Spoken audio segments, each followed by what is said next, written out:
Here's an interesting question.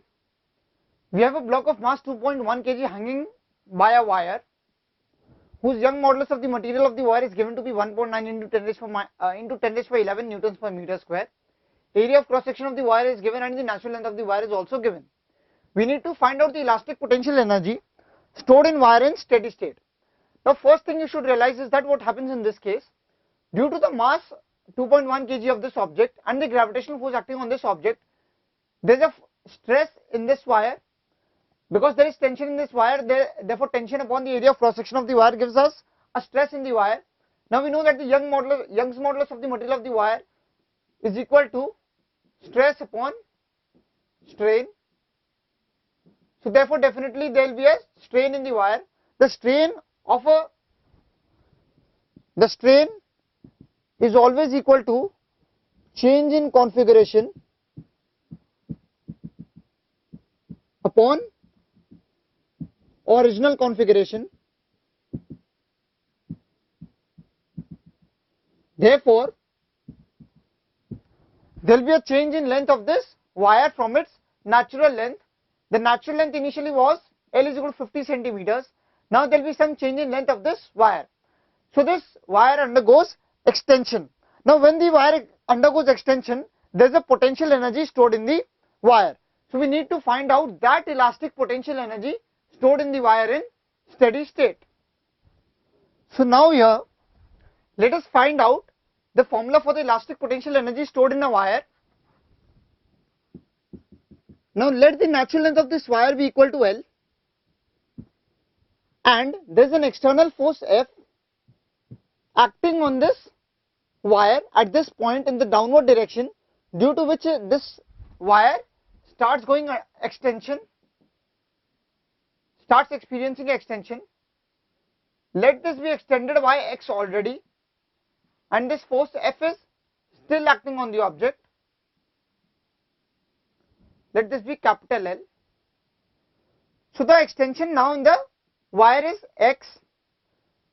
Therefore we can write the stress in the wire is equal to F upon A. The strain is equal to change in configuration, that is change in length, that is x upon original length upon L. Young's modulus can be written as stress upon strain, that is F upon A upon x upon L. Therefore F is equal to AY upon L into x. We see here that force is directly proportional to x. This is a formula which we have already seen in simple harmonic motion, this kind of formula. And therefore we can also say that, here's a trick, we can also say that this wire acts like a spring of spring constant AY upon L.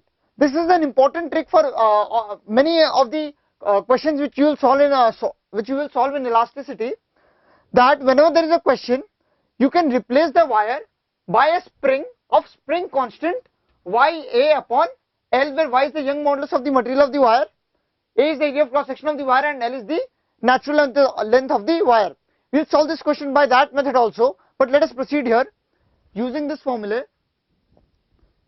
Now at this extension x, let there be a dx extension more in the wire.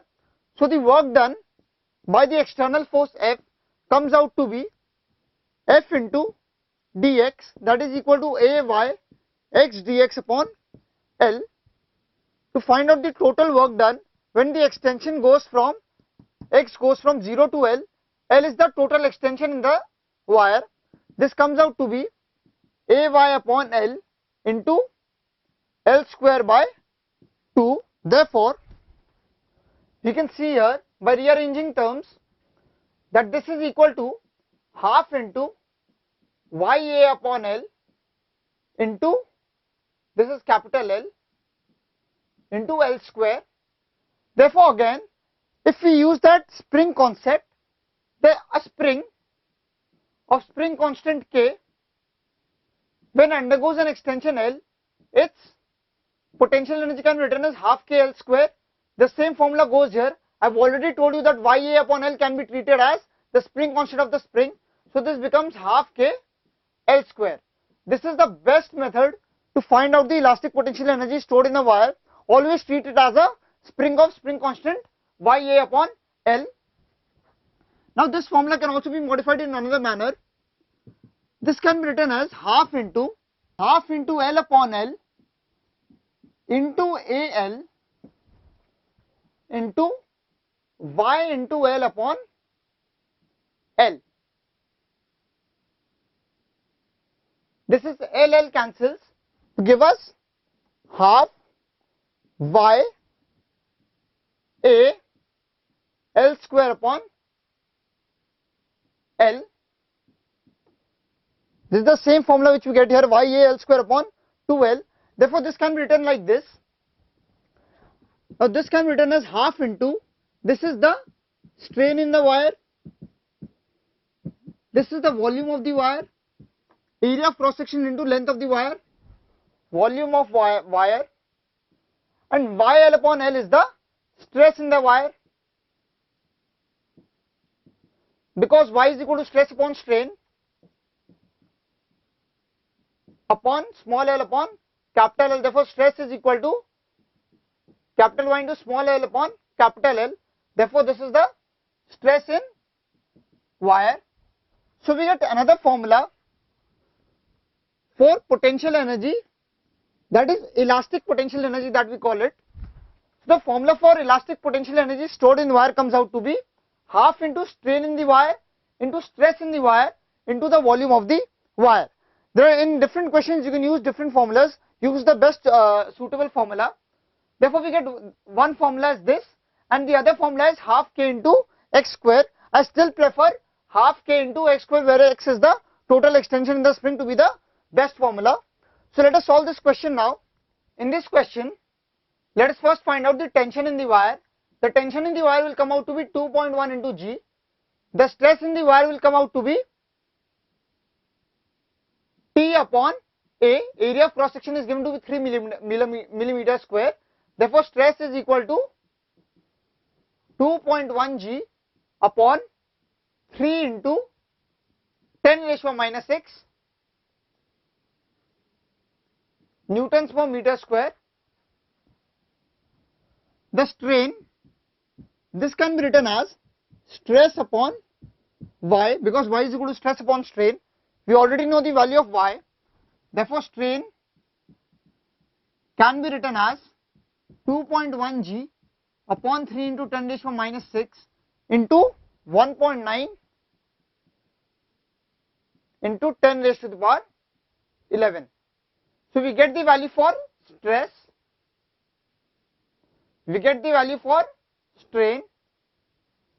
Now, the volume of the wire is equal to A into L, that is A into natural length, that is equal to 3 into 10 raised to minus 6. This is the area of cross section in meter square into natural length, that is equal to 1 by 2 meters. Therefore, this comes out to be the volume of the wire. On multiplying these three and then dividing by 2, we get the potential elastic potential energy stored in the wire to be half into stress into strain into volume is equal to 1.9 into 10 raised to minus 4 joules. On substituting these three values over here in this equation, we get the final answer to be 1.9 into 10 raised to minus 4 joules. So, the final answer for the total elastic potential energy stored in the wire comes out to be 1.9 into 10 raised to minus 4 joules. The important thing which you should remember in this from this question is that there are various formulas for the elastic potential energy stored in the wire, and that formulas are half into stress into strain into volume. Either you use this or you consider the wire as a spring of spring constant Ya upon L. This formula can be, this concept can be used for finding out energy also and finding out the forces and the tension in the wire also. So, this is an important concept which you should remember, and the final answer comes out to be 1.9 into 10 raised to minus 4 joules.